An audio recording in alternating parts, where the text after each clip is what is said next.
মাটির বুকে জীবন্ত সব মূর্তি গড়ে। পশ্চিমবঙ্গের বাঁকুড়া জেলার বর্ধিষ্ণু ও টেরাকোটা শিল্পীদের গ্রাম হলো পাঁচমুড়া। টেরাকোটা শিল্পের অভিজাত স্পর্শ দিয়ে আপনার বাড়িটি সাজান।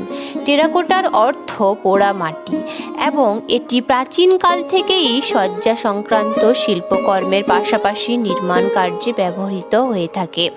বাঁকুড়ার পরিচিত মাটির হাতি, ঘোড়া, মনসার চালি থেকে শুরু করে বিভিন্ন দেবদেবীর প্রতিমা, গৃহস্থলীর নানান সামগ্রী মাটি দিয়ে এই সব কাজ করতেন সিদ্ধহস্ত শিল্পীরা। পাঁচমুড়ার টেরাকোটা শিল্প পেয়েছে জিআই স্বীকৃতি। পাঁচমুড়ার ঘোড়ার নাম পৌঁছে গেছে বিশ্বের দরবারে।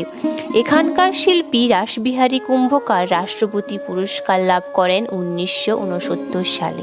স্বাভাবিকভাবেই শিল্পের প্রতি আগ্রহ বেড়ে যায় পাঁচমুড়ার মানুষের।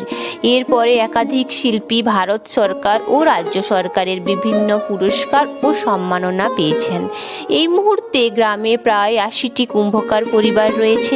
প্রত্যেকেই টেরাকোটা শিল্পের সঙ্গে যুক্ত। মৃৎশিল্পী বলেন, পাঁচমুড়ার মাটি অনেক বেশি টেকসই।